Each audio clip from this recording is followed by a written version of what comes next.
Hello guys, എൻ്റെ പുതിയ വീഡിയോയിലേക്ക് സ്വാഗതം. ഇന്ന് ഞാൻ വീഡിയോ ചെയ്യാൻ പോകുന്നത് ഗൂഗിൾ ക്ലാസ് റൂമിനെ കുറിച്ചാണ്. അപ്പോൾ ഗൂഗിൾ ക്ലാസ് റൂം എന്താണ്? അതൊരു ഓൺലൈൻ ക്ലാസ് റൂം മീഡിയ ആണോ, അല്ലെങ്കിൽ ഗൂഗിൾ ക്ലാസ് റൂമിൻ്റെ യൂസസ് എന്താണ്, അങ്ങനെ എല്ലാ കാര്യങ്ങളെല്ലാം നിങ്ങൾക്ക് അറിയണമെങ്കിൽ നിങ്ങൾ എൻ്റെ വീഡിയോ ഫുള്ളായും കാണുക. അപ്പോൾ പലർക്കും ഒരു തെറ്റിദ്ധാരണയുണ്ട്. ഗൂഗിൾ ക്ലാസ് റൂം എന്ന് വെച്ചിട്ടുണ്ടെങ്കിൽ അതൊരു ഓൺലൈൻ ക്ലാസ് റൂം മീഡിയ ആണ്, അതിലൂടെ നമുക്ക് നമ്മുടെ ഓൺലൈൻ ക്ലാസ് നടത്താം എന്നൊക്കെയാണ് വിചാരിച്ച്. അപ്പോൾ അങ്ങനെ കുറേ തെറ്റിദ്ധാരണകളുണ്ട്. അപ്പോൾ അതിന് ഞാൻ എല്ലാത്തിനും മറുപടി ആയിട്ടാണ് ഞാൻ ഈ വീഡിയോ വന്നിരിക്കുന്നത്. അപ്പോൾ എൻ്റെ വീഡിയോ ഫുള്ളും കാണുക. അപ്പോൾ നമുക്ക് വീഡിയോയിലേക്ക് കിടക്കാം. അപ്പോൾ ഗൂഗിൾ ക്ലാസ് റൂം നമുക്ക് ആദ്യം ഇൻസ്റ്റാൾ ചെയ്യാം. ഇൻസ്റ്റാൾ ചെയ്യാൻ വേണ്ടി ആദ്യം പ്ലേ സ്റ്റോറിൽ പോകുക. പ്ലേ സ്റ്റോറിൽ പോയിട്ട് അവിടെ ഗൂഗിൾ ക്ലാസ് റൂം എന്ന് ടൈപ്പ് ചെയ്താൽ മതി.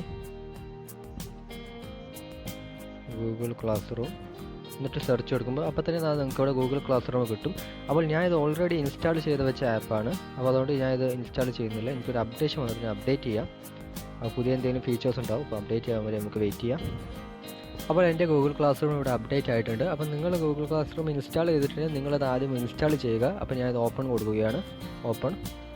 അപ്പോൾ ഗൂഗിൾ ക്ലാസ് റൂം ഓപ്പൺ ആകുമ്പോൾ തന്നെ നമ്മൾ ഇങ്ങനെ ഒരു പേജിലേക്കാണ് പോകുന്നത്. ഇതൊക്കെ എന്താണെന്ന് വെച്ചിട്ടുണ്ടെങ്കിൽ ഞാൻ ഗൂഗിൾ ക്ലാസ് റൂം യൂസ് ചെയ്യുന്ന ഒരാളാണ്. അപ്പോൾ ഞാൻ ചെയ്ത് വെച്ച അല്ലെങ്കിൽ ഞാൻ ആഡ് ചെയ്ത് വെച്ച ഗൂഗിൾ ക്ലാസ് റൂം സബ്ജക്റ്റുകളാണ് ഇവിടെ നിങ്ങൾ കാണുന്നതൊക്കെ. അപ്പോൾ ഇത് എങ്ങനെയാണ് ചെയ്യാമെന്ന് നമ്മൾ ആദ്യം മനസ്സിലാക്കേണ്ടത്. അപ്പോൾ ഇതാണ് നമ്മൾ ഇതിലൂടെ മെയിനായിട്ട് അറിയേണ്ട കാര്യം. അതിനായിട്ട് നമ്മളിവിടെ ഒരു പ്ലസ് ബാർ കണ്ടോ നിങ്ങൾ? ഈ പ്ലസ് ബാർ ക്ലിക്ക് ചെയ്ത് ജോയിൻ ഓർ ക്രിയേറ്റ് ക്ലാസ് എന്നാണ്. അപ്പോൾ ജോയിൻ കൊടുക്കുക. എന്നിട്ട് അവിടെ ജോയിൻ ക്ലാസ് കൊടുക്കുക. കാരണം ക്രിയേറ്റ് നിങ്ങൾ ചെയ്യേണ്ട കാര്യമില്ല. ക്രിയേറ്റ് കൂടുതൽ നമ്മുടെ ടീച്ചേഴ്സൊക്കെ ആയിരിക്കും ചെയ്യുന്നത്. അപ്പോൾ ഇതൊരു ക്ലാസ് കോഡ് ഉണ്ട്. ആ ക്ലാസ് കോഡ് നിങ്ങളുടെ ടീച്ചേഴ്സിൻ്റെ അടുത്തുനിന്നോ അല്ലെങ്കിൽ നിങ്ങളുടെ ഇൻസ്റ്റിറ്റ്യൂഷനിൽ നിന്ന് നിങ്ങൾക്ക് കിട്ടും. ആ ക്ലാസ് കോഡ് നിങ്ങളത് അടിക്കുക. എന്നിട്ട് ഇവിടെ ജോയിൻ മുകളിൽ കൊടുത്താൽ മതി. നിങ്ങളുടെ ക്ലാസ് റൂമിലേക്ക് ജോയിൻ ആകുന്നതാണ്.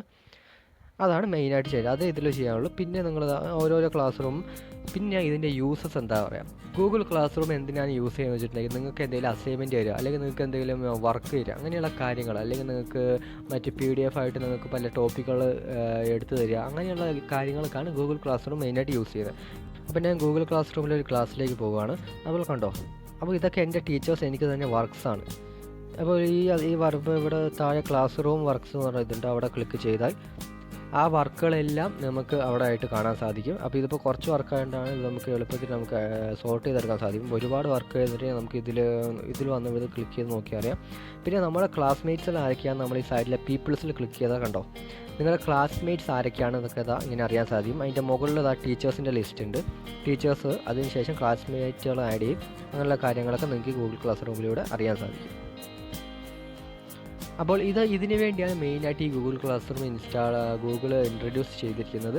അല്ലാതെ നിങ്ങൾക്ക് വേറെ വീഡിയോ ക്ലാസ്സോ വീഡിയോ ഷെയറിങ്ങോ അങ്ങനെയുള്ള കാര്യങ്ങളൊന്നും ഇതിൽ നടക്കുകയില്ല. വേറെ പീപ്പിളായിട്ട് ഓൺലൈൻ വഴി കമ്മ്യൂണിക്കേഷൻ അങ്ങനത്തെ പരിപാടിയൊന്നും ഇതിലില്ല. നിങ്ങൾക്ക് അസൈൻമെൻറ്റുകൾ തരാൻ വേണ്ടി മാത്രമാണ് ഈ ആപ്ലിക്കേഷൻ. അപ്പോൾ ഇതിൻ്റെ വേറെ സെറ്റിങ്സിലേക്ക് നമുക്ക് പോകാം. ഇവിടെ 3 വരെയുള്ള ഇതിൽ ക്ലിക്ക് ചെയ്യാം മുകളിൽ സൈഡിൽ. അപ്പോൾ നിങ്ങൾ ഇതിൽ കണ്ടോ,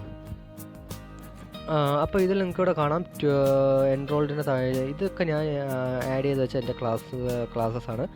ടു ഡൂവിൽ ക്ലിക്ക് ചെയ്തിട്ടുണ്ടെങ്കിൽ നിങ്ങൾക്ക് ചെയ്യേണ്ട അസൈൻമെൻറ്റുകൾ ഏതൊക്കെയാണ്. അസൈൻമെൻറ്റുകൾ നിങ്ങൾ ഏതെങ്കിലും മിസ് ചെയ്താൽ അവിടെ മിസ്സിംഗ് ഡേറ്റ് ഞാൻ കണ്ടിട്ടുണ്ട്. ഞാൻ ചെയ്യാതെ വിട്ട അസൈൻമെൻറ്റാണ്. ഡ്യൂ ഡേറ്റ് ഉണ്ട്. അപ്പോൾ നിങ്ങൾ ചെയ്ത അസൈൻമെൻറ്റ് അങ്ങനെയുള്ള വേർതിരിച്ച് നിങ്ങൾക്ക് ഈ ഗൂഗിൾ ക്ലാസ് റൂമിൽ അവർ തരും. അപ്പോൾ നിങ്ങൾ ആ തരുന്ന അസൈൻമെൻറ്റ് നിങ്ങൾ ഇതിൽ മിസ്സായി പോവില്ല. നിങ്ങൾ ഇവിടെ വന്ന് ഈ സൈഡിലെ ഈ ബാർ ക്ലിക്ക് ചെയ്ത് നിങ്ങൾ നോക്കിയാൽ നിങ്ങളുടെ അസൈൻമെൻറ്റുകൾ എന്തൊക്കെയാണെന്ന് നിങ്ങൾക്ക് അറിയാൻ സാധിക്കും. മുകളിൽ കാണുന്ന ഈ നോട്ടിഫിക്കേഷൻ എന്ന് പറഞ്ഞിട്ടുണ്ടെങ്കിൽ നിങ്ങൾക്ക് ഗൂഗിൾ ക്ലാസ് റൂം നിങ്ങൾ ഏതെങ്കിലും ഒരു സബ്ജക്റ്റിൻ്റെ ടീച്ചർ നിങ്ങൾക്ക് ഒരു മെസ്സേജ് ഇട്ടിട്ടുണ്ടെങ്കിൽ, അല്ലെങ്കിൽ നിങ്ങളൊരു ചെയ്യാൻ വർക്ക് ഇട്ടിട്ടുണ്ടെങ്കിൽ അത് ഇവിടെ നോട്ടിഫിക്കേഷനായിട്ട് വരും. അപ്പോൾ നിങ്ങളതൊന്നും മിസ്സായി പോവില്ല. നിങ്ങൾ ഈ നോട്ടിഫിക്കേഷൻ ബാർ എടുക്കുമ്പോൾ തന്നെ നിങ്ങൾക്ക് ആ മെസ്സേജ് ആദ്യം തന്നെ കാണപ്പെടും. ഇത്ര മാത്രമേ നിങ്ങൾ ഗൂഗിൾ ക്ലാസ് റൂമിൽ അറിയേണ്ടതായിട്ടുള്ളൂ. അപ്പോൾ ഗായ്സ്, നിങ്ങൾക്ക് എല്ലാവർക്കും ഗൂഗിൾ ക്ലാസ് റൂം എന്താണെന്നും ഗൂഗിൾ ക്ലാസ് റൂമിൻ്റെ യൂസസ് നിങ്ങൾക്ക് മനസ്സിലായെന്ന് വിചാരിക്കുന്നു. അപ്പോൾ എൻ്റെ വീഡിയോ ഇഷ്ടമായെങ്കിൽ എൻ്റെ ചാനൽ സബ്സ്ക്രൈബ് ചെയ്യുക, ഷെയർ ചെയ്യുക. താങ്ക്സ്.